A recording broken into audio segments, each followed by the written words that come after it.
안녕하십니까. 김낙곤의 시사본색입니다. 오늘도 이번 한 주 동안 쏟아진 수많은 뉴스들 속에서 우리 삶과 직결된 이슈를 선정해 그 속의 본질, 본색을 찾아보겠습니다.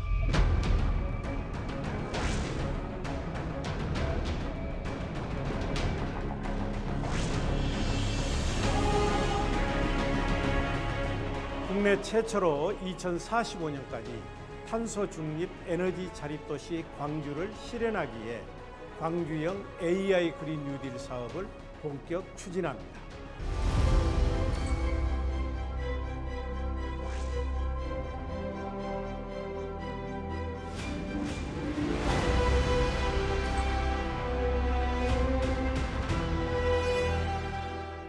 네, 지난주 김낙곤의 시사본색은 올해 신년 첫 기획으로 더불어민주당 이낙연 대표와 함께 올 한 해 국정 이야기 그리고 내년 대권 이야기 나눠봤습니다.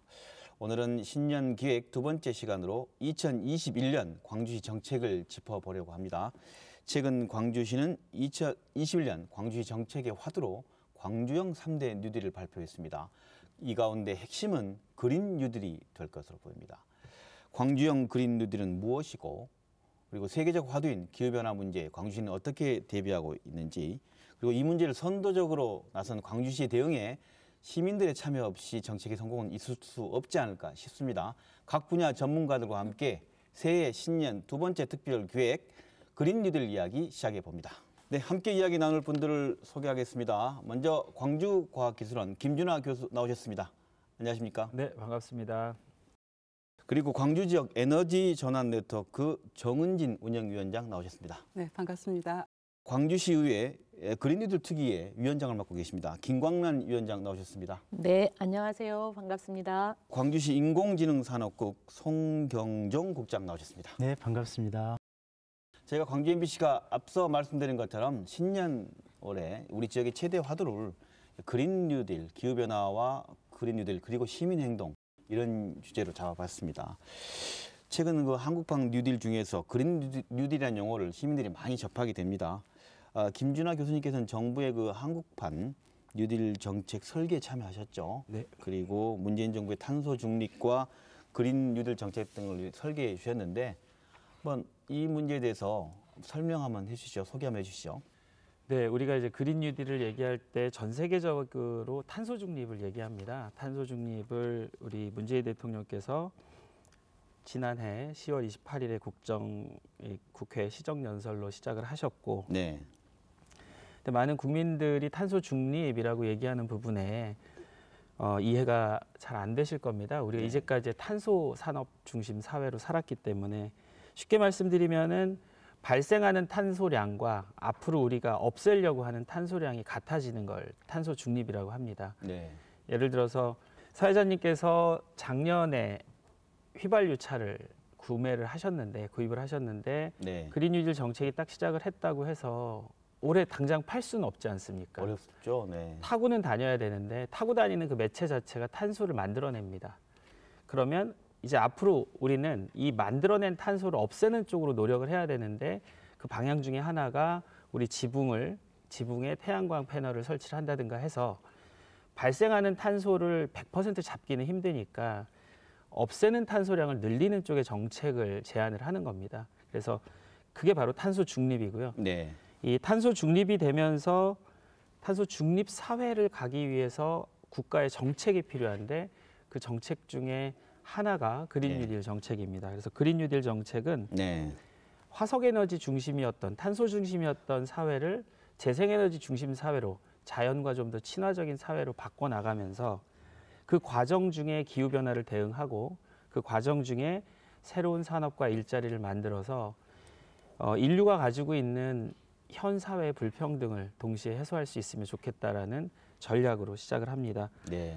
그래서 이제 재생에너지 전환을 시작으로 생활 인프라의 전환을 시도를 하고 생활 인프라가 우리 주변에 깔린다면 산업적인 개선이 또 필요하기 때문에 산업 생태계 전환까지 전체 큰 구조를 대개조 차원에서 변화시키는 국가 정책이고 세계 전체 흐름에 동반을 하고 있습니다. 네, 그렇게 정부가 하겠다는 거고 방금 말씀하신 것처럼 탄소를 줄여나가는 그런 방향으로 우리가 가겠다는 정부 정책 기조를 세웠고, 송 국장님 그 정부의 한국판 뉴딜과 이 방금 네. 말한 탄소 중립 정책에 대해서 뭐랄까요, 광주시는 어떤 그린뉴딜 정책 어떻게 진행하고 있습니까? 지금 지구촌은 기후 위기에 대한 네. 심각한 고민에 빠져 있습니다. 그 국제 기구인 그 IPCC 그 연구 보고서에 따르면 지구가 생존하려면 1.5도씨를 넘게 되면 인류가 생존할 수 없다. 그런 보고 내용이 있습니다. 그런데 지금 산업화 시대에 대비해서 이미 1도씨를 상승을 했다고 보거든요. 네. 그렇기 때문에 지금 광주시가 이런 추세로 간다면 지금 21세기 말에는 3.9도 정도 상승할 것으로 본다. 왜냐하면은 우리 외곽 지역보다는 도심 지역이 훨씬 더 온도 상승 효과가 높기 때문에 광주시는 그렇게 예측을 하고 있습니다. 그리고 이제 에너지 분야가 지금 차지하는 비중이 92% 정도 차지하고 있어서 광주시가 이런 그 기후 위기에 대한 대응책을 마련하지 않으면 네. 정말 심각할 수 있다. 그런 부분에서 대통령님께서 그 7월 14일 날 한국판 뉴딜을 발표하셨지 않습니까? 그렇죠. 저희들도 작년부터 시작을 해가지고 7월 21일 날 광주형 3대 뉴딜을 발표를 했습니다. 그래서 이제 광주형 3대 뉴딜에 보게 되면 일단은 그 광주가 어떻게 그 기후 위기에 대한 대응을 할 것인지 그 부분에 가장 큰 방점을 뒀고요. 거기는 잘 아시다시피 광주시가 이제 인공지능 사업을 하지 않습니까? 네. 모든 에너지 전환이 인공지능에 디지털화하지 않으면 어렵다. 그런 쪽에서 광주가 좀 유리한 부분을 가지고 있다고 생각을 합니다. 네네. 그렇기 때문에 가장 중요한 것은 시민 참여 없이는 이게 어렵습니다. 그래서 기본적으로 내가 쓰는 전기는 내가 만들어 쓴다. 그런 생각을 가지고 지금 추진하고 있고요. 네. 지금 가정에 보게 되면 그 패널 하나에 한 300와트 정도 되게 되는데 우리 광주시가 지금 62만 가구입니다. 그래서 이제 한 가구당 300와트 패널 하나만 설치를 해도 186메가와트가 되거든요. 네. 그런데 광주시 전체 전력량을 보게 되면 1기가와트 정도, 원전 한 기 정도 되거든요. 그래서 186메가와트면은 한 18% 정도를 커버를 할 수 있습니다. 네, 네. 그렇기 때문에 시민이 참여해서 조그만 전기라도 같이 모으면은 많은 양의 전기가 될 수 있다. 네. 그래서 이제 시민 참여형 어떻게 보면 녹색 전환을 하기 위한 네. 그런 노력들을 하고 있습니다. 알겠습니다. 지금 뭐 김준하 교수님 말씀해 주신 것처럼 정부와 그리고 학계에서 이 우리 국가적인 목표를 비전을 그린딜을 세웠고 광주시도 이에 발빠르게 네, 그렇습니다. 지금 준비해 가고 진행하고 있다는 말씀이시고 또 하나 주기대 의회 아니겠습니까? 네, 김 의원님 네. 어떻습니까, 위원장님? 네, 그러니까 의회 역할이 굉장히 중요할 것 같아요. 게다가 네. 이제 정부는 2050년까지 탄소 중립하겠다 대한민국을 선언했고 광주는 정부가 2050년까지 했는데 광주는 도시권이니까 네. 5년 당겨서 2045년까지 탄소 중립 에너지 자립 도시 만들겠다고 선언했는데 네. 그럼 실제로 이런 방향으로 가려면 온실가스를 획기적으로 감축하고 또 그럼에도 불구하고 나오는 부득이하게 배출되는 탄소를 흡수하는 흡수원을 마련하는 것으로까지 일종의 탄소 중립 전략들이 수립돼야 되는데 네. 그렇게 가려면 법과 제도적 뒷받침이 굉장히 중요합니다. 현재 이 온실가스를 배출하는 에너지, 그러니까 전력 에너지 부문부터 시작. 그래서 재생에너지로 전환하는 것, 건물이나 교통 수송 분야에서도 그렇게 전환하는 것들이 필요한데 네. 법률에서 사실은 이게 획기적으로 전환하는데 장애 요소가 많아요. 그래서 법과 제도적 뒷받침에서 국회에서 법률을 바꿔야 제정하거나 개정해야 될 것들을 시광역의회, 시의회에서 지방정부에서 하려고 하다 보니 이게 안 된다. 그래서 네. 이 법을 바꿔야 한다라고 하는 법제도 개선 요구사항이 있을 거고요. 두 번째로는 그럼에도 불구하고 지방정부 차원에서 먼저 진행할 수 있는 것들이 있는데 네. 그에 따르는 조례 제정이나 개정을 통해서 광주시가 수립한 탄소 중립 계획을 차근차근 또 완전히 전면적으로 획기적으로 할 수 있는 제도적 뒷받침 제일 중요할 것 같습니다. 두 번째는 실은 이 탄소 중립 사회로 가는 것 그리고 에너지 전환하는 과정은 행정의 의지만으로도 안 되고 네. 산업계의 기술력만으로도 안 되고 그러면 시민들과 행정과 산업계와 연구자들 그룹과 모두의 힘이 필요한데 이 모두의 힘을 하나로 묶어 세우는 데는 정치권 역할이 매우 중요하다고 보고 있습니다.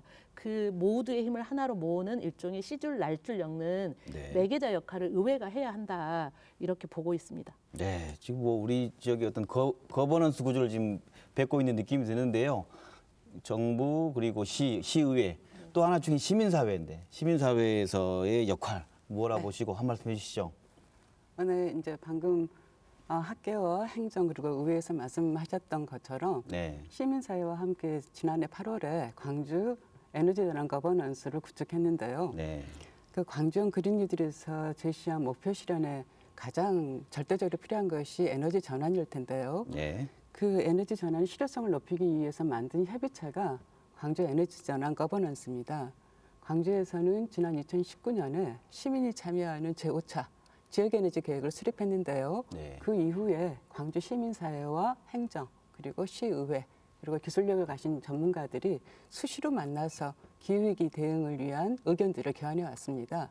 그래서 그렇다면 에너지 전환과 관련된 의제를 좀 체계화하고 공론화할 필요를 느꼈고 그 역할을 담당할 수 있는 기구가 에너지 전환 거버넌스라면 네, 거기에서 체계화하고 공유한 의제를 시민들과 공유하고 또 그 실천력은 당연히 시민에서 나와야 되기 때문에 그 시민의 참여로 추동하고 견인해 나가는 역할을 시민분과위원회와 시민사회가 맡고 있다고 정리할 수 있겠습니다. 네, 그렇군요.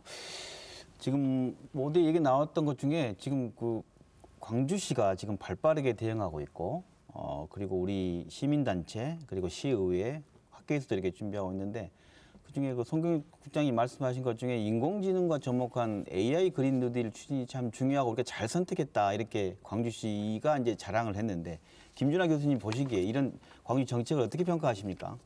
네. 먼저 이제 AI 그린 뉴딜 예. 또 우리 송경조 국장님과 그 팀에서 잘 만들어 주신 것 같습니다.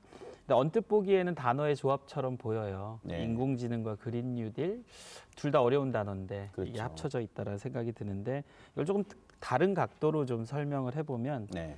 한국판 뉴딜 자체를 광주의 특색에 맞게 설명을 했다라고 칭찬을 해드리고 싶습니다. 그러니까 한국판 뉴딜의 키워드를 보면은 어떤 매개체들을 본다면 데이터고요. 네. 그다음에 재생에너지, 그리고 사람, 사회 안전망을 통한 사람, 그리고 이제 지역 균형 뉴딜이라고 하는 4가지의 매개체들이 있습니다. 근데 이제 국가 미래 비전을 이 4가지 비전을 통해서 키워드들을 통해서 데이터로 똑똑해지는 대한민국, 그리고 재생에너지로 깨끗해지는 대한민국, 그리고 언제 어디서든 일할 수 있는 대한민국이라고 본다면 광주에서는 이 인공지능 부분을 이제 데이터 부분으로 광주의 특색을 입힌 것 같고, 네. 그다음에 재생에너지 부분과 그린 뉴딜은 지역이 필요로 하는 내용들이고, 마지막에 이제 언제 어디서든 일할 수 있는 대한민국의 아마 광주의 대표 작품인 광주형 일자리라는 게 있을 겁니다. 그래서 그 큰 틀에서 AI와 인공지능과 그린 뉴딜을 통한 광주형 일자리를 창출한다라는 면에서는 잘 장명하신 것 같습니다. 네, 교수님께서 그렇게 평가해 주셨는데요. 송 국장님, 그 광주시 인공지능과 그린 뉴딜이 어떻게 접목되는지 사업 계획이라든가 이걸 자세히 설명해 주시면 또 시청자들도 이해를 또 도울 수 있을 것 같습니다. 네. 어떻습니까? 방금 김준하 교수님께서 네. 인공지능의 접목에 대한 말씀을 하셨는데요. 네, 쉽게 말씀드리자면 지금 태양광이 산지 태양광이나 뭐 농지나 그런 쪽이 많이 보급이 돼 있지 않습니까? 네, 우리 자연 에너지라 하는 것은 인간이 제어를 할 수가 없습니다. 태양이 뜨면 발전이 되는 것이죠. 바람이 불면 발전이 되는 것이죠. 네, 그런 부분을 제어를 할 수가 없습니다. 근데 이제 인공지능 디지털 기술을 접목을 한다면 실질적으로 그 기술을 접목해서 기저전력인 그 원전이랄지 화력발전 그 부분을 제어할 수 있는 여건이 됩니다. 네, 예를 들자면은 우리 광주 같은 경우는 62만 가구가 있습니다. 그러면 아까 말씀드린 바와 같이 1가정당 300와트 패널을 하나 만든다고 하면 그거를 1가정당 인터넷 주소를 하나씩 부여를 하게 됩니다. 네, 그러면 그 부여하는 전력 자체를 전력 요금이 비쌀 때 피크 전력 때 이제 내보내는 것입니다. ESS를 통해서. 그리고 이제 원전 같은 데는 심야 시간대에 그냥 발전해갖고 날리지 않습니까? 그때 이제 저장을 하는 겁니다. 아주 쌀 때. 그러게 되면 실질적으로 한 가정당 발전 사업자가 되는 것이고 그 인터넷 기술, 우리 인공지능 기술을 융합을 하게 되면 경제적 유발 효과를 키울 수 있는 것이죠. 그래서 이제 광주에서는 인공지능과 또 이제 그 모든 전력 개통이랄지 제어하고 하는 그 요금 제도랄지 그런 것들을 실증을 할 수 있는 스마트 그리드 실증 사업을 하고 있습니다. 그래서 광주시가 추진하고 있는 기술적 부분들 그리고 또 거기서 나타나는 제도적 부분들 그런 부분들을 종합적으로 제어할 수 있는 부분들이 디지털 인공지능 기술이라고 생각을 합니다. 알겠습니다. 네. 에너지를 전환한다고 하는 건 햇빛이나 바람이나 물을 이용해 재생에너지로 원을 전환하는 것도 있는데 네. 실제 에너지 자립에 있어서는 에너지 효율화도 굉장히 중요하거든요. 그러니까 에너지 사용량을 줄여야 해요. 지금은 새는 에너지가 너무 많거든요. 전기에서. 그래서 이 에너지 효율화에서는 건물의 단열이나 이런 것도 필요한데 이럴 때 그러니까 그래서 그린 리모델링이 나오는데 이럴 때 데이터가 일종의 데이터 기술이 접목되지 않으면 안 되는 게 하나 있고 두 번째는 시의 국장님이 말씀하신 것처럼 실제로 에너지가 재생에너지는 많이 생산될 때 있고 적게 생산될 때가 있는데 네. 생산과 수요, 그러니까 공급과 수요를 맞춰줘야 되니까 수요 관리가 정확히 되어야 되는데 이때도 실제로 데이터에 기반한 인공지능 기술이 접목되어야 효율적인 수요 관리를 통해서 에너지 자립으로 가는데 기술적 뒷받침이 가능하다. 이 에너지원 자체를 태양하고 풍력에서 가져오겠다라고 할 때 가장 영향을 주는 게 날씨입니다. 날씨를 예측할 수 있으면 되는데 그 날씨 예측을 인공지능이 합니다. 그래서 날씨 예측을 제대로만 해주면 에너지의 생산량부터 분배 그리고 앞으로의 가격 설정까지를 인공지능이 다 할 수 있다. 데이터를 읽는 속도가 빨라지는 인공지능 시대에 이 데이터를 빨리 읽어내고 그 축적된 데이터가 있다고 한다면 그걸 통해서 네. 우리가 이 새로운 그린 뉴딜의 에너지 시대를 대비할 수 있기 때문에 효율화, 최적화도 이뤄낼 수 있다 이런 말씀들로 모아지는 것 같습니다.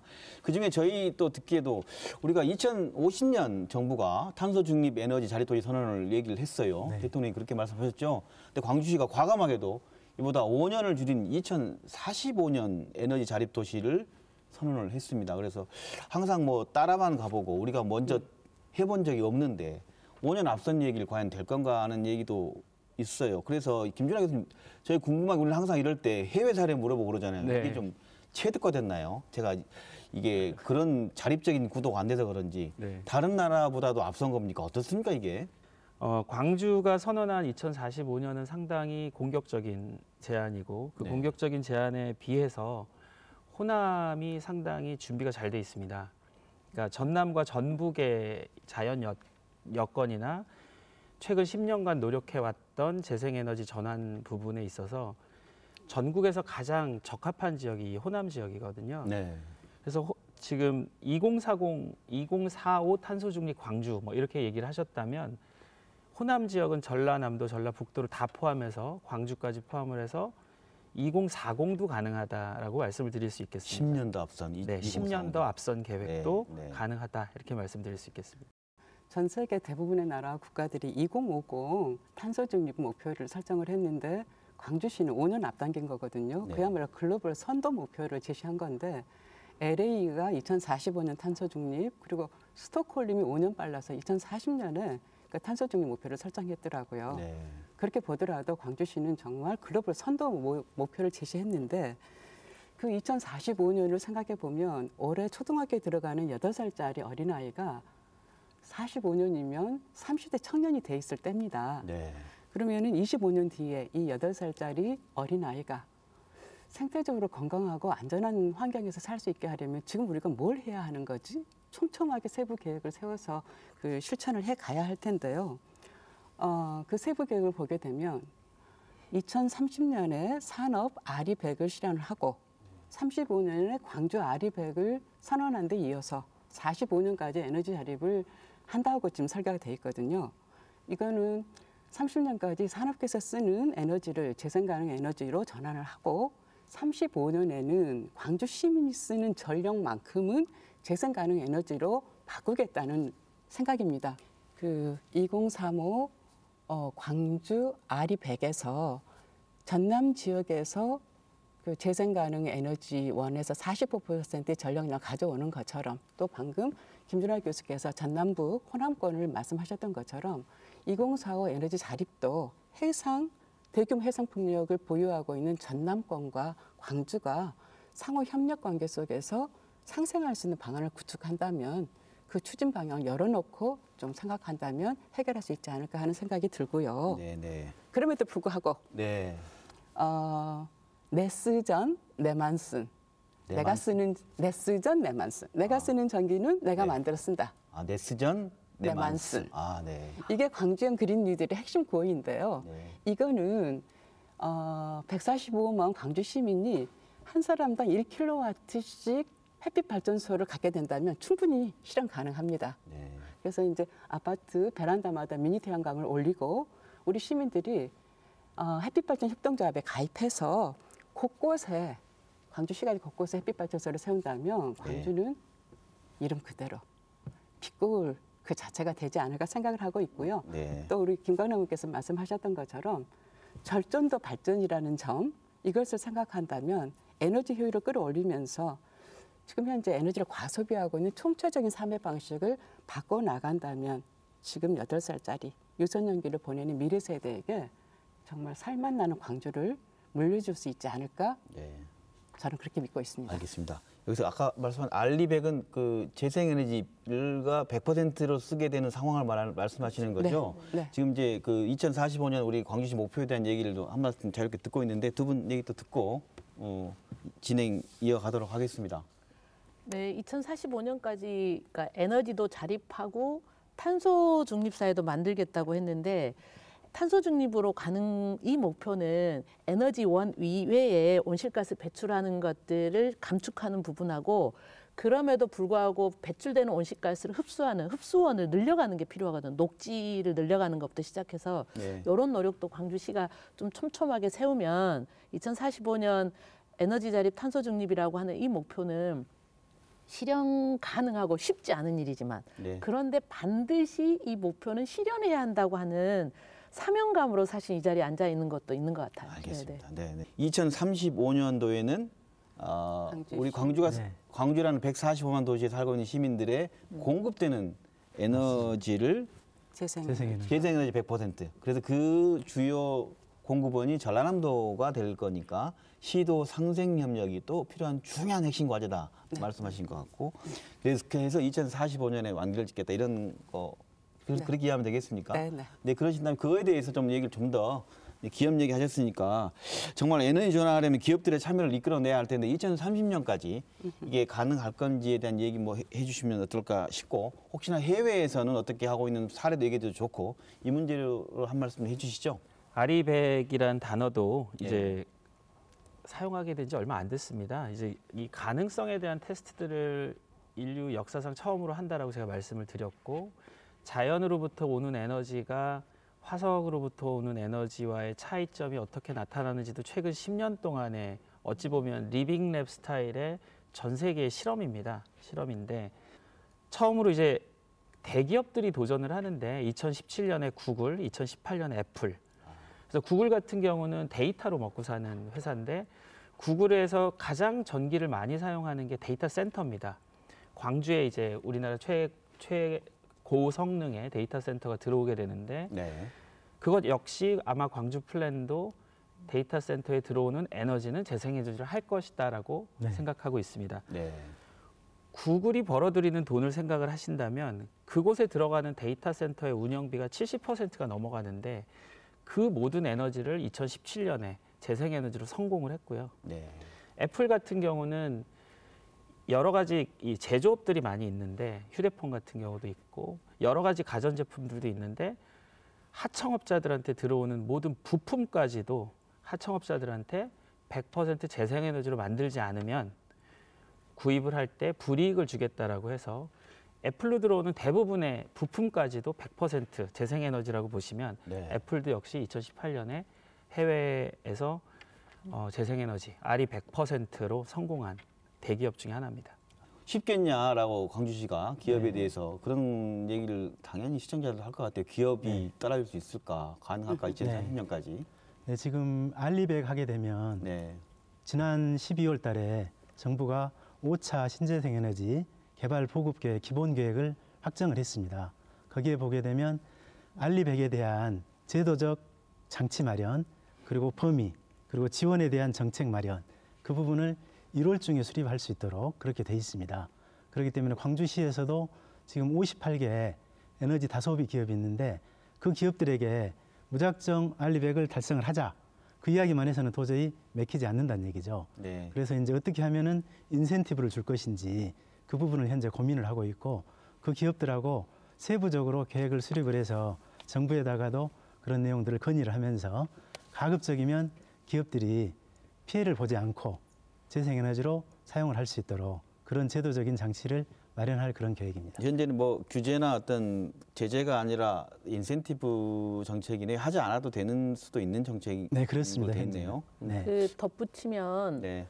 김준하 교수님이 그 해외 알리백 사례 중에 애플 사례를 들었는데 지금 전 세계 다국적 기업들이 유럽이나 미주를 중심으로 해서 재생에너지로 아주 빠르게 전환하는 과정에 대기업 그 다국적 기업들이 자회사에서 쓰는 전력뿐만 아니라 회사에 납품하는 일종의 납품 기업들한테도 재생에너지 100%로 부품이든 그걸 만들어서 납품해라 이렇게 요구하고 있는 거잖아요. 네. 그러면 대한민국의 기업들도 실제로 재생에너지 100%로 제품을 생산하지 않으면 안 되는 시대가 이미 도래하고 있는 거고 두 번째로는 유럽을 중심으로 해서 탄소 국경세가 지금 도입 논의되고 있는 거예요. 그러면 대한민국은 수출로 먹고 사는 나라인데 기업에서 제품을 만들어서 수출하려고 해도 이것을 재생에너지로 만들지 않고 탄소를 배출하면서 제품을 만들게 생산하게 되면 관세에서 이미 이제 장벽에 막히게 되는 거죠. 그래서 수출에서 어려움을 겪게 되기 때문에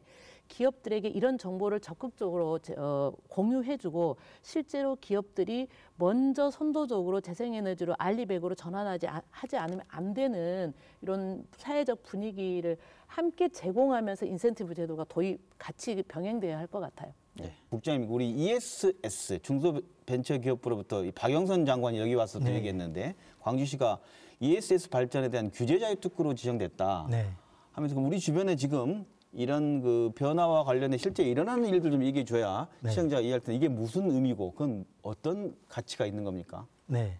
그 전력 거래를 하려고 그러면은 한전을 통해서만 했습니다. 한전만 네. 독점적으로 할 수 있다는 그렇습니다. 거죠? 네. 독점적으로 한전만 할 수 있었는데 네. 우리가 이제 전기를 뭐 3kg, 1kg 발전을 해도 그게 이제 사용하고 남은 전기를 다른 데 거래를 할 수가 없습니다. 그런데 이제 이번 규제자유 특구를 통해서 4인 간의 거래가 가능하고요. 그리고 이제 적게 발전한 500W, 300W 그런 전력도 ESS에다가 한꺼번에 모아가지고 그거를 바로 거래를 할 수 있는 제도적인 장치가 마련됐다고 생각을 합니다. 그렇기 때문에 우리 에너지 자립도시를 하려면 필수적으로 전력 거래에 대한 그런 제도 개선 없이는 불가능합니다.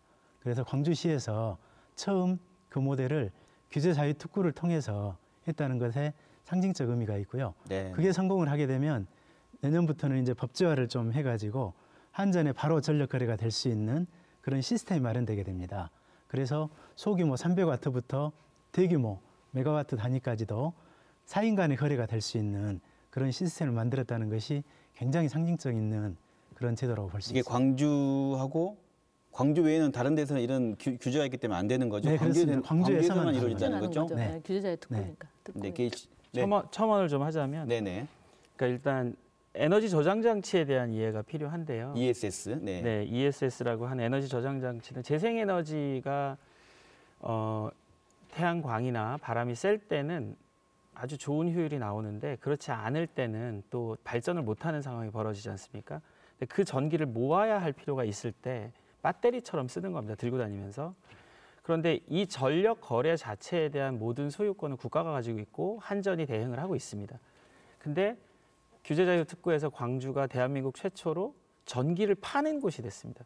제가 우리 사회자님 전기차에 충전을 해줄 수가 있습니다. 사업자고 저는 네, 제가 ESS 배터리 사업자면 더 싼 데 가서 이쪽에서 네, 이쪽 가서 팔 수도 있고 저쪽 가서 팔 수도 있고 네. 그렇게 돼 있는 어떻게 보면 생산과 거래에 대한 최초의 시장이 광주에서 열렸다라고 보시면 좋겠습니다. 그 시민 입장에서 네. 경험을 얘기해 보자면은 우리 집에 3kW의 태양광 시설을 갖췄다. 근데 여기에서 한 달에 360kWh의 전력을 생산한다. 근데 우리 집에서는 식구가 2명밖에 없기 때문에 쓰고 났더니 280밖에 안 써가지고 80kWh가 남았네. 네네. 그럼 이걸 내가 팔 수 있어야 되는데 안 된단 말이죠. 그럼 이것이 이제 한 주로 맞습니다. 흘러갑니다. 네. 한 주로 흘러가서 이제 누적이 돼요. 누적이 된 것을 팔 수가 없어요. 내가 그것을 다 쓰지 않는다면 그럼 그대로 그냥 한 주로 흘러가 버리는 겁니다. 바로 이제 이 부분에서 ESS, 그러니까 에너지 스토리지 시스템 저장 장치를 통해서 방금 말씀하셨던 것처럼 태양이 빛날 때 저장해 놨다가 불필요할 때 저희가 쓰기도 하고 이것을 옆집에 팔 수도 있는 이제 P2P 방식이 이제 실증 사업이기 때문에 이것이 상용화되기까지는 이제 시간이 걸리겠지만 광주에서 이것을 네. 열어간다는 것은 굉장히 큰 의미가 있고 네. 이것이 2045 그린 뉴딜 예. 과격하고 공격적인 목표 실현에 네. 징검다리가 되지 않을까 기대합니다. 다음 주제를 정말 중요한 그럼 시민참여인데 그렇게로 넘어가도록 해볼게요. 김준하 교수님 말씀해 주시죠. 네. 저는 이런 탄소 중립과 그리고 탄소 배출에 대한 고민들을 이런 공개적인 석상에서 이야기하는 것에 대해서 상당히 기뻐하는 사람입니다. 네. 근데 우리가 잠깐 짚어봐야 될 게 있습니다. 네. 코로나19라고 하는 이 팬데믹 상황에 지난 1년을 되돌아보시면 우리가 왜 이렇게 빠른 시기 안에 적응을 했는지에 대한 답이 있거든요. 인간의 생산 활동 중단이 있었습니다. 그것도 100% 중단을 한 게 아니고 잠깐 중단을 했었던 것뿐인데 그 락다운이라고 하는 생산 모든 것들을 중단을 하고 나니 적게는 17%, 많게는 20% 이상까지의 탄소 배출량이 줄었어요. 이건 전 세계의 팩트로 나타나는 현상이고요. 그렇다면 인간의 생산 활동 중에 가장 많이 배출하는 탄소 배출량들이 뭐냐? 수송도 있고 뭐 데이터를 사용하는 ICT 정보통신 쪽도 있습니다. 그런데 시민들이 체감하고 있다는 말씀을 꼭 드리고 싶은 거예요. 그러니까 시민들과의 합의가 중요하다. 물론 중요하지만 시민들은 오히려 정책 입안자들보다 먼저 체감을 하고 있다라고 믿으시면 정책을 만드시는 분이나 합의를 구하셔야 되는 정치하시는 분들도 시민들의 입장을 좀 더 빨리 접근할 수 있을 거라고 생각을 하는 부분을 꼭 짚었으면 합니다. 네. 그런데 네. 뭐 이미 시민들이 느끼고 있고 우리보다 앞서 맞아요. 있는지 모른다라는 맞아요. 말씀해 주셨어요. 김준하 그건 교수님께서 팩트입니다. 맞아요. 한 말씀 네네. 해주시죠. 네. 작년 연말에 광주시의회에서 광주 시민들 대상으로 그 기후위기 대응과 관한 설문조사를 했었어요. 그래서 그 결과를 보게 되면 광주 시민들은 기후의 심각성을 너무나 잘 알고 있고 그 실천 활동의 필요성에 대해서도 또 그 참여 의사도 굉장히 높게 나타나 있습니다. 광주 전남 녹색연합 에너지위원회에서 작년에 에너지 전환 활동의 하나로 그 시민 햇빛발전 협동조합을 만들었는데요. 네. 협동조합 출범하고 나서 넉 달 만에 광주 시민 350명이 조합에 가입을 해주셨고요. 네. 그리고 이제 270kW 규모의 그 태양광 발전을 하는데 드는 사업비가 시민 펀딩으로 2억을 모금을 해야 되는데 모금이 석 달도 채 안 돼서 다 채워졌거든요. 아, 그만큼 시민들의 관심과 참여 의지가 높은 건데 네. 다만 대다수 광주 시민들이 근데 어떻게 해야 되는 거지 하는 부분에서 그 방향을 못 잡고 어려움을 겪고 있는 것 같습니다. 네. 그래서 이제 시민사회에서 노력해야 할 부분이 바로 그 부분인데 여기서 또 행정께 요청드리고 싶은 네. 부분이 2045년 그 목표를 제시했는데 목표는 목표일 뿐이거든요. 이 목표를 실현하기 위해서 구체적으로 단계별로 부문별로 어떻게 세부 계획을 세워서 시민들과 함께 실천해 갈 것인지에 대한 로드맵이 제시돼야 하고 그 로드맵을 시민과 공유할 때 비로소 시민들이 실천 활동을 활기차게 진행할 수 있다고 봅니다. 그래야만이 내가 하는 이 행위가 2045 목표 실현에 어떻게 연관돼 있고 어떻게 기여하고 있는지를 네. 판단할 수 있고요. 또 그렇게 해야만이 나의 활동 방향을 어떻게 확대해 나갈 것인지 고민할 수 있는 근거도 마련할 수 있는데 여기서 한 가지 더 말씀드리자면 광주시에서는 또 우리 의회에서도 마찬가지지만 시민 수용성 부분을 가지고 굉장히 고민하고 있거든요. 근데 이렇게 자발적인 시민들의 그 합의를 통해서 실천이 나온다면 시민 수용성 문제도 자연스럽게 해결해 갈 수 있지 않을까 생각합니다. 네, 송장이 바로 받아서 말씀해 주셔야 할 것 같아요. 광주시가 네. 시민과 함께 할 수 있는 정책을 네. 또 시민이 그 정책에 참여하면서 느끼고 기여한다. 그러면 더 할 수 있게 하는 게 필요하다는 말씀이신데요. 네. 어떻게 네. 생각하십니까? 사실은 시민이 참여하지 않았다면 이런 계획은 수립을 할 수가 없었습니다. 105개 시민단체가 같이 뜻을 합했기 때문에 가능했다고 생각하거든요. 우리 행정의 특성상 모든 정책은 행정이 수립을 하고 시민이 따라올 수 있는 그동안의 어떤 정책 방향이었습니다. 근데 이 그린 뉴딜에 대한 그런 부분들은 시민적 합의가 없이는 도저히 불가능하다고 생각을 합니다. 그렇기 때문에 시민과 같이 함께 이 정책을 수립을 하고 그 정책을 집행도 같이 하면서 모든 부분들을 공개적으로 투명하게 하는 것이 이 정책의 어떤 성공의 성패가 달려 있다고 생각하거든요. 네. 그렇기 때문에 앞으로 그 2045년 에너지 자립도시 계획을 선언적으로 발표를 했지만 그런 세부적인 계획을 지금 수립을 하고 있습니다. 그런 어떤 틀거리가 좀 되게 되면 시민들한테 공개를 하고 또 그런 내용들을 좀 튜닝을 할 수 있도록 그런 절차를 거치겠습니다. 시민들은 이미 준비되어 있다. 기후위기가 매우 심각하고 이것을 대응하기 위해서 어떤 거라도 할 수 있는 준비가 되어 있으니 행정과 정치권에서 제대로 계획을 세우고 제대로 집행해라라고 하는 취지의 말씀을 김준하 교수님도 하셨고 정은진 네. 위원장도 하셨고 공감합니다. 그래서 지금은 의회하고 시 행정이 이거는 굉장히 긴밀하게 협업해서 시민들이 그러면 에너지 전환을 어떻게 참여할 수 있는지, 그래서 시민 참여 에너지 전환에 햇빛발전 협동조합부터 시작해서 내 집에 내가 쓰는 전기 내가 만들어 사용하려면 어떤 경로로 여기에 참여할 수 있는지에 대해서 무수히 많은 정보와 데이터와 이런 것들을 공개해야 되는 게 행정의 책임과 의무일 것 같고, 두 번째로는 실제로 수송이나 건물 분야에서도 에너지 전환을 이루어가는 데 있어서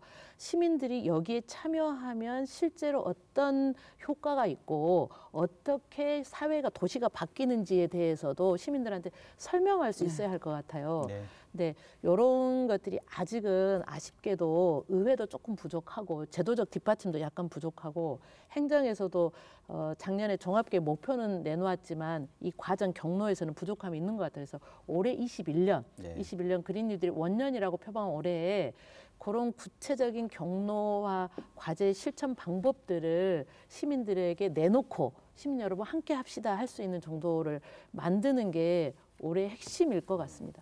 김준하 교수님 그 연구를 많이 하시고 학계 다른 사례도 많이 아시니까 이 앞서 있고 지금 준비 한 발짝 더 앞에 나가 있는 시민들한테 용기 내도록 이렇게 되면 이렇게 성공한 사례도 많고 이렇습니다라고 좀 얘기해 주실 분야가 있다면 어떻습니까?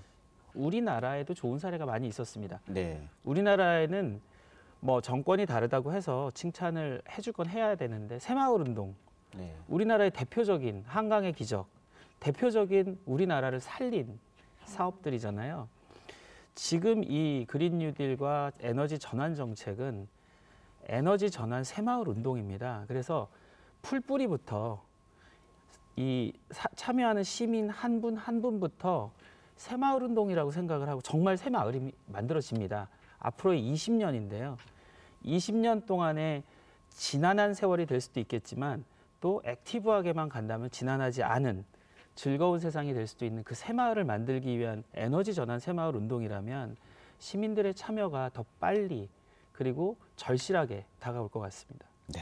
알겠습니다. 여기서 한 가지를 네네. 더 덧붙이고 싶은데 네, 시민사회 덧붙여주십시오. 입장에서 네. 어디서부터 할 것인가 생각해 본다면 주민 참여가 활발한 마을에서 에너지 전환 마을의 거점센터를 만들고 이제 거기를 통해서 주민들에 대한 교육 그리고 실천 활동들을 해 갈 텐데 시민들이 가장 절실하게 필요한 것은 계속 그 받는 기본적인 교육보다는 체험 활동을 통해서 내 삶의 질적인 변화가 이루어지는 것에 대한 욕구가 굉장히 크거든요.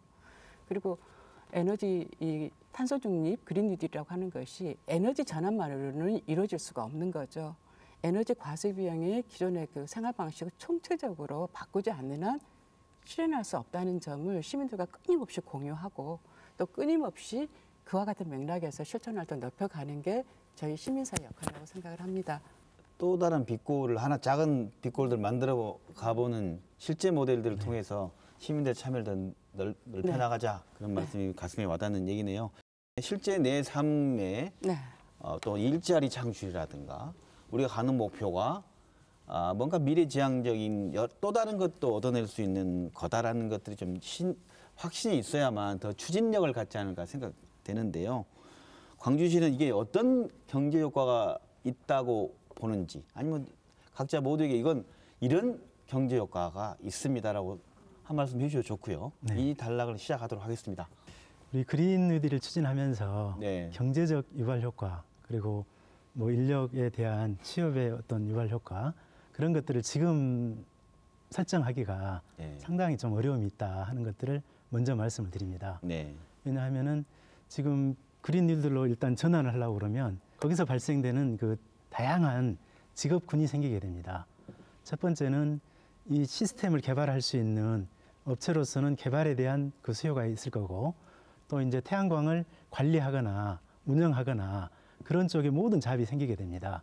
그런 쪽에서 이제 유발될 수 있는 뭐 인력 고용 효과랄지 경제적 유발 효과 그런 부분들은 아주 무궁무진하다고 생각을 하기 때문에 앞으로 이제 그런 그 지수와 기수들은 조금 더 촘촘하게 저희들이 만들어서 앞으로 시민들과 공유할 수 있도록 그렇게 하겠습니다. 네. 이제 제레미 리프킨이라고 하는 글로벌 그린 뉴딜이라고 하는 저자 그리고 예전에 그 한계 비용 제로 사회라고 하는 그 저자가 예측한 바를 그대로 한번 읽어보도록 하겠습니다. 네. 건축물 개조를 위해서 10억을 투자하면 그 그린 리모델링 사업을 얘기합니다. 10억당 16개 일자리가 만들어진다 이렇게 얘기를 했고요. 재생에너지 부분의 인력 수요는 화석연료 에너지 부분의 인력 수요보다 5배가 많을 것이다. 일자리가 더 많이 필요할 것이다라고 얘기하는 거고 청정에너지 생산과 에너지 효율과 환경 관리 그리고 ICT가 융합되면은 새로운 직종이 320개가 생긴답니다. 그러니까 우리가 이제 듣도 보도 못한 잡이 320개가 생긴다고 하고 네. 그리고 결국 재생에너지 기반의 일자리에 대한 임금 부분은 일반 평균 일자리보다 10% 정도 높은 임금일 것이다라고 예측을 하고 있습니다. 이게 선순환적인 요소를 다 고려를 했을 때의 결과이기 때문에 네. 우리가 지금 숫자로 던지는 어떤 이 정책은 큰 의미는 없고요. 네. 투자에 대해서 시민들이 참여하고 정책의 연속성과 지속 가능성을 유지할 정부 정책이 더 중요하다고 생각을 합니다. 두 분 말씀하신 경제적 유발 효과, 일자리 창출의 효과 충분히 공감하고 그렇게 될 거라는 기대가 있습니다. 그런데 이 방송을 보시는 시민 여러분들께서 한 가지 함께 고민해 봐야 할 지점이 있다고 생각합니다. 네. 그러니까 그린 뉴딜을 통해서 우리는 어떤 사회를 만들고 싶은지에 대한 이 성찰적 관점이 없이 그냥 지금보다 더 나은 경제 성장이 있을 거야라고 과거에 성장 논리를 통해서 경제 유발 효과를 기대한다면 저는 안 된다고 생각합니다. 우리가 지구의 유한한 자원을 끊임없이 인간이 가져다가 풍요롭게 갖다 썼거든요. 그래서 쓰고 남으면 무조건 버렸고 아무리 가져다 써도 괜찮다는 인식 속에서 살아왔는데 그렇게 유한한 지구의 자원을 마음껏 쓴 것이 화석연료였잖아요. 근데 그로 인해서 오히려 인간이 지금은 더 이상 살 수 없는 것이 돼서 그린 뉴딜을 하자고 있는 상황이기 때문에 실제로 이렇게 전환하는 과정에 사회자님께서 말씀하신 것처럼 일몰하는 직업군이 반드시 생길 수밖에 없고 이 일몰의 직업군이 정의롭게 일자리를 잃지 않고 새롭게 전환되는 일자리로 갈 수 있도록 정치권과 정책 입안자들의 의지가 매우 중요하고 그래서 교수님께서 말씀하신 것처럼 이건 가치와 철학의 문제인 것 같아요. 그래서 이 부분은 경제 유발 효과 이전에 우리 삶의 질 효과가 달라질 거다. 완전히 달라질 거다. 네네. 이렇게 생각해 주시면 어떨까 싶습니다. 네, 알겠습니다. 네. 저는 이거를 조금 더 구체적인 사례를 통해서 들여다보고 싶어요. 네. 에너지 전환을 하게 된다. 이제 했었을 때 태양광 발전을 쉽게 떠오르지 않습니까? 근데 아까 말씀드렸다시피 광주에 태양광 발전이 들어온 지가 20년이 넘었거든요. 그러면 그 태양광 발전들이 이미 노후화돼 있단 말이에요. 그래서 제대로 작동이 되는지 유지, 관리, 보수할 수 있는 그 시스템이 갖춰져야 되는데 거기에 대한 모니터링 자체가 지금까지 간과돼 있었거든요. 그래서 이 부분에 대해서 유지, 관리, 보수할 수 있는 새로운 인력이 필요합니다. 그럼 이 인력은 그저 되는 거 아니거든요. 기본 교육도 해야 되고 전문 교육도 받는 팀이 구성이 돼야 되는데 그것을 교육할 수 있는 팀도 필요하단 말입니다. 그래서 이제 전국에서 시민 햇빛 발전 협동조합 가장 활발한 데가 경기도인데요. 경기도인 경우에는 2019년에 태양광 닥터 사업을 하면서 방금 말씀드린 노후 태양광 유지 관리 보수 이것을 협동조합에 의뢰를 했더라고요. 그래가지고 한 해 동안에 이제 3억 원 규모의 일자리를 만들어냈어요. 그래가지고 올해와 내년에는 25억 원 예산을 편성했더라고요.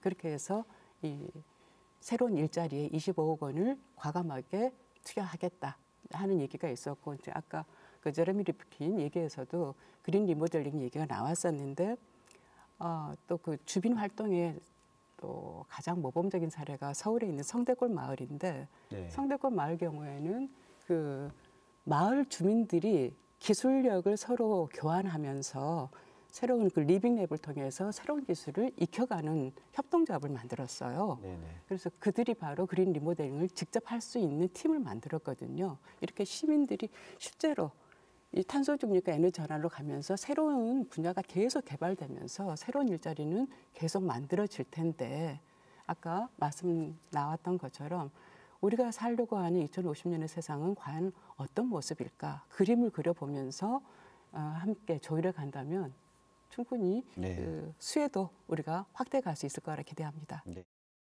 마지막으로 그 기후위기 문제 해결을 위해 우리가 오늘 그린 뉴딜 목표를 광주에 세운 걸 얘기했는데, 우리 모두가 함께 노력해야 할 일은 무엇이라고 생각하시는지, 아니면 꼭 이 말씀 마무리 말씀을 하고 싶은 얘기가 있으면 한 말씀 듣도록 하겠습니다. 그린 뉴딜은 시민의 합의 없이는 불가능합니다. 그리고 지금 현재 발표된 우리 정책들이 많이 있지만 그런 정책들은 실행력을 담보하지 않으면 실현이 불가능하다고 생각하거든요. 그래서 이제 광주시에서는 금년 2021년을 원년으로 생각하기 때문에 무엇보다도 시민이 체감할 수 있는 그런 정책들을 많이 발굴하고 실행을 해야 되겠다, 그런 생각이 많이 듭니다. 그래서 무엇보다도 우리 정은진 위원장님, 시민 단체, 그리고 또 김광란 특별위원장님, 우리 의회, 그리고 행정이 3자가 같이 힘을 합쳐서 끌고 갈 수 있는 그런 여건들이 가장 중요하다고 생각을 하고요. 광주시 같은 경우에는 150만 시민이기 때문에 정부가 할 수 있는 그런 광대한 그런 계획보다는 우리 지자체에서 성공 모델을 충분히 만들 수 있다고 판단합니다.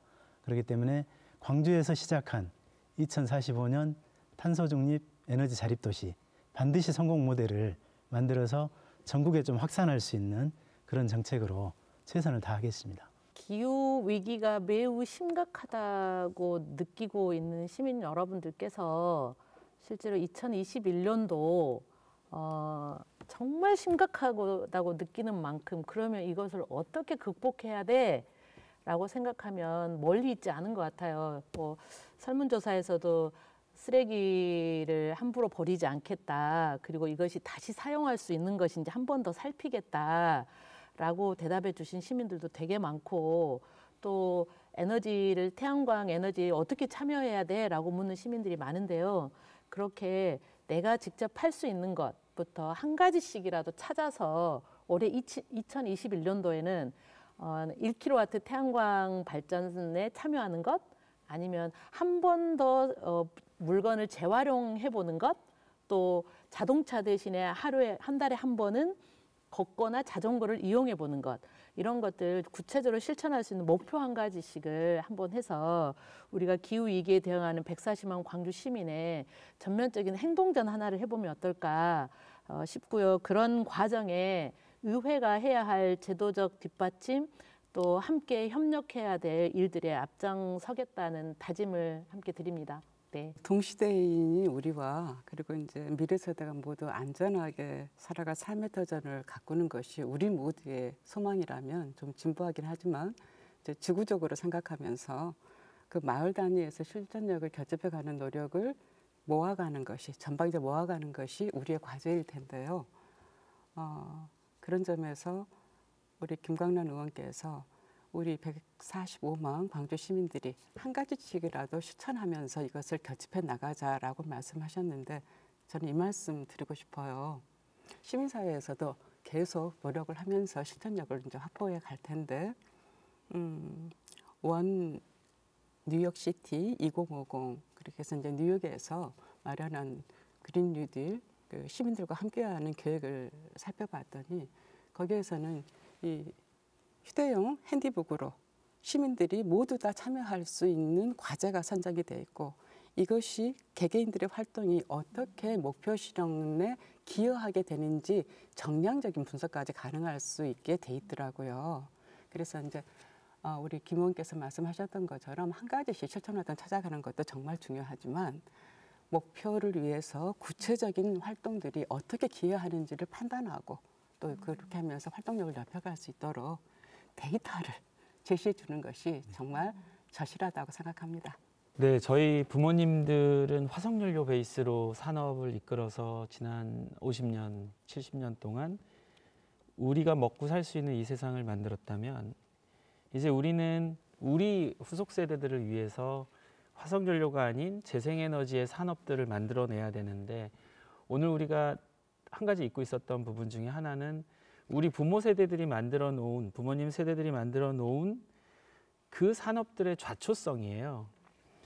좌초 산업이 생기고 좌초 자산이 생기고 좌초 일자리가 생기는 부분에 대한 안전망은 국가에서 구축을 하고 있습니다. 이게 혹시 너무 한쪽 방향으로 가나 걱정하실까 봐 말씀을 드리는데 사회 안전망과 사람 뉴딜, 휴먼 뉴딜이라고 하는 그 고용 안전망까지를 국가에서 촘촘히 계획을 하고 있다는 말씀을 드리고 오늘의 주제인 이 그린 뉴딜은 철학 자체가 정의로운 전환입니다.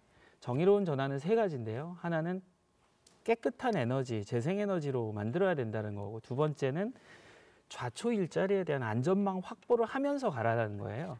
그러니까 너무 앞으로만 달리면 그동안 있었던 기존 산업들이 다 죽을 수 있으니까 안전망 확보를 해가면서 가라라고 하는 정의로움이 있고 마지막에 우리 후속 세대들이 깨끗한 에너지로 깨끗한 산업으로 살 수 있는 세상을 만들어 달라라고 하는 정의로움이 있습니다. 그래서 그린 뉴딜과 기후 변화를 설명을 할 때 우리는 그 정의로움에 대해서는 꼭 잊지 않고 좌초 자산과 좌초 일자리도 고민을 했으면 좋겠다는 말씀을 꼭 드리고 싶었습니다. 정의로움의 도시 또 광주가 또 가장 또 선도적인 도전적인 그린 뉴딜에 대한 하는 한 해 시작되는 거 이 모든 게 또 한편으로는 우리나라 전체 발전에도 기여하길 바라는 지역민들, 시민단체 그리고 광주시 학계의 뜻도 같이 다 모아진 게 아닌가 싶습니다. 네, 지금까지 김낙곤의 시사본색 신년 특집 두 번째 시간으로 기후변화와 그린 뉴딜, 시민행동이라는 주제로 2021년 광주시 핵심 정책인 그린 뉴딜에 대해 이야기 나눠봤습니다. 오늘 함께 해주신 네 분 고맙습니다. 김낙곤의 시사본색 오늘 순서는 여기서 마칩니다. 시청해주신 여러분 고맙습니다. I need another story, something to get off my chest. My life gets kinda boring, need something that I can confess. Till on my sleeves I stained red.